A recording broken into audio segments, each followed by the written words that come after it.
Hello, I'm Dr. Vince Mosca, a pediatric orthopedic surgeon at Seattle Children's Hospital and professor of orthopedics at the University of Washington. I'm going to present this global health video on juvenile idiopathic arthritis, focusing on the presentation of oligoarticular, also known as pauciarticular, JIA. Recently, I operated on a child who had polydactyly of the left foot, merely an extra sixth toe. In the induction room, Mother told me that she had noticed swelling of the third toe of the child's other foot about 3 months previously, and it had stayed swollen for the 3 months. The child wasn't in pain. It was just a swollen toe that was a little warm to touch, but she carried on her activities as a toddler. The graph I took of the child's foot showing diffuse, fusiform swelling of the third toe. It's also mild discoloration, but no ecchymosis, no redness. It was hard to tell if it was warm, but it certainly didn't hurt either while the child was just sitting there, nor when I palpated and manipulated it. So what impressed me was that here was an 18-month-old healthy girl with diffuse swelling of a toe for several months. The diagnosis immediately came to mind of juvenile idiopathic arthritis, oligoarticular type. I told Mother that we would draw some blood tests after she was anesthetized so we wouldn't have to create some additional pain, and those tests were sent for evaluation. I further told Mother that once the test came back, I would contact her with the results, and that more likely than not, we would identify this diagnosis and I would refer her on to pediatric rheumatologists for further evaluation and management, and to the ophthalmologists for evaluation and management. Juvenile idiopathic arthritis is the new term for what used to be called juvenile rheumatoid arthritis. Juvenile rheumatoid arthritis, or juvenile idiopathic arthritis, was a condition often seen by pediatric orthopedic surgeons. With good medical management by pediatric rheumatologists, we rarely see the condition anymore. But it's important to bring this condition to the attention of healthcare providers because the diagnosis should be made early so medical management can be initiated early. This is a picture that is similar to one that was drawn by Dr. David Sherry, a former colleague, pediatric rheumatologist in Seattle, who now works at Children's Hospital of Philadelphia. This is a representation of the typical child with pauciarticular, now known as oligoarticular, juvenile idiopathic arthritis, as a way to remember the manifestations. Her name is Anna.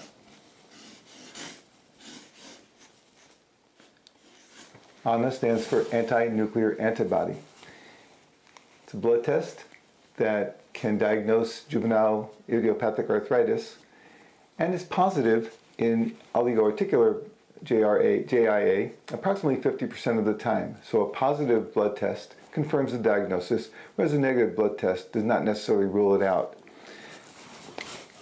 ANA represents a roughly 2-year-old girl, the average age and gender of a child with JIA, who is often ANA positive. Child presents with often 1, but maybe up to 5 swollen joints. Typically, it's a knee, or an ankle or subtalar joint, could be a toe, could be an elbow or a finger. It is almost never presenting in the hip joints. Anna is smiling because although the joint or joints look swollen, they generally don't hurt very much. And that's in contradistinction to septic arthritis. As orthopedic surgeons, we see swollen joints that hurt or painful joints that aren't swollen.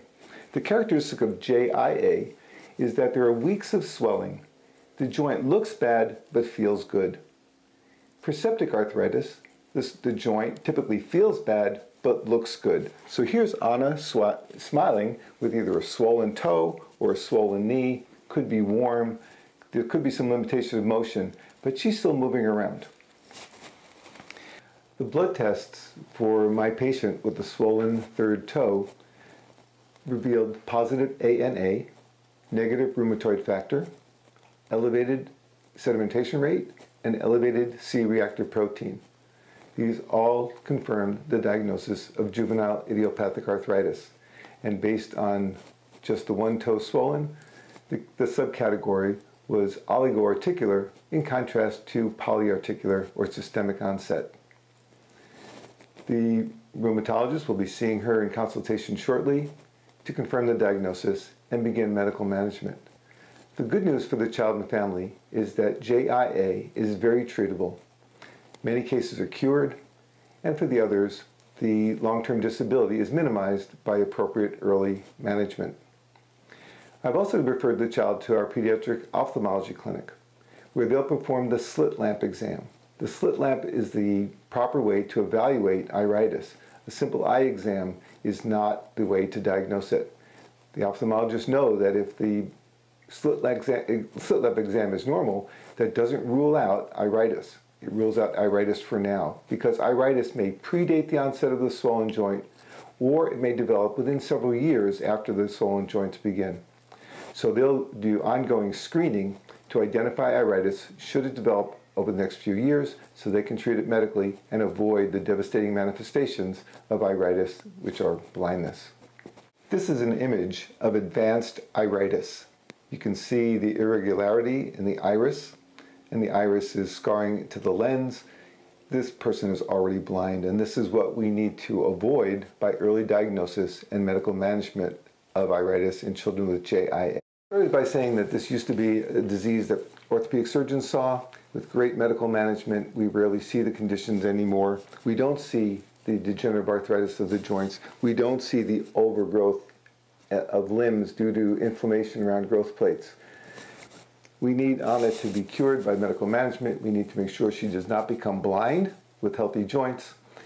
And I hope that this Global Health video will help you think more about the child, presenting, for example, as my child did, so we can start the early management and avoid long-term disability. Thank you for watching.